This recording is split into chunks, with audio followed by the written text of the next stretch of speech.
Over 1 billion people on this planet are currently under quarantine. This means that there's 1 billion fewer people that are driving to work every day. There's millions of businesses that have also had to shut down as a result. And while all you've probably seen in the last few weeks is recipes for whipped coffee, TikTok dances, and money heist, there's even more interesting things that are happening outside which we can't see. In Venice, there are no more waves caused by motorized boats filled with tourists, and giant cruise ships have vanished completely since everyone is inside. For the first time, the canals of Venice are crystal clear, and while humans aren't occupying the canals, fishes and ducks are calling these bodies of water their new home. And this isn't an independent occurrence.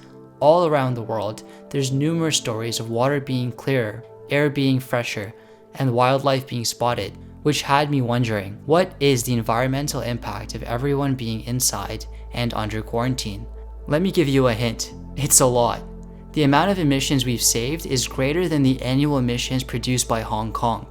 Now, to understand how much of an environmental impact everyone is having by staying home, we need to start by looking at the emissions of a single person. You may not realize this, but you, yes, you are a greenhouse gas monster. In a single day, the average human emits 20 metric tons of carbon dioxide. That's enough carbon dioxide to drive a car 50,000 miles. That's enough electricity to power a home for 3.5 years, and that's just for one day. Now, before you freak out and turn off all of your lights, don't worry, this isn't entirely your fault.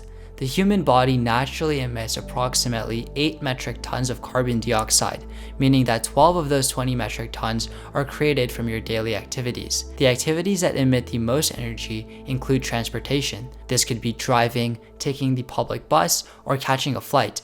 A lot of your emissions also come from utility consumption at home, which includes using the running water, heating, and electricity.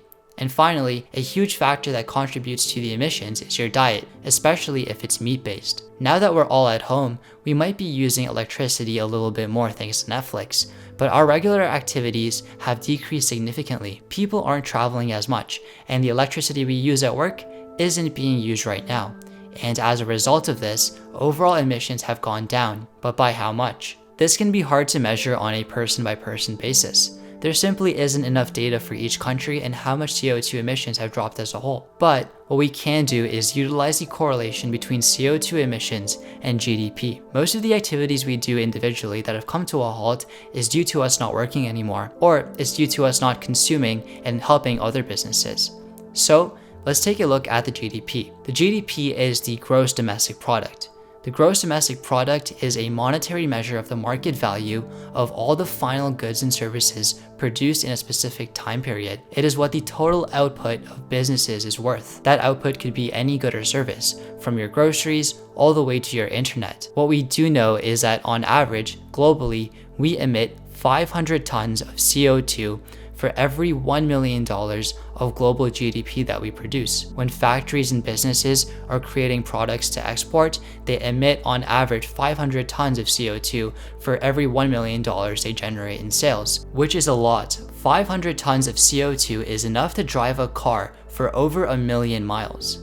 However, since businesses are now closed, the global GDP has actually been dropping, and we can use this drop in GDP to see how much CO2 we've actually been saving and what that translates into. If you're enjoying this video so far, be sure to subscribe for more educational videos. Now, the economy is currently worth $87 trillion, and because of this lockdown, analysts predict that our GDP is about to decrease by approximately 3%. If we emit 500 tons of CO2 for every $1 million of output, our GDP dropping by 3% means that we have saved approximately 1.3 billion tons of CO2. Now, 1.3 billion tons of CO2 is the equivalent of 1,300 megatons of CO2, which is the equivalent of the CO2 emissions of either Belgium, Qatar, or the Czech Republic. The amount of CO2 emissions that being in quarantine has saved is the same amount as 10 million people not emitting any greenhouse gases for an entire year,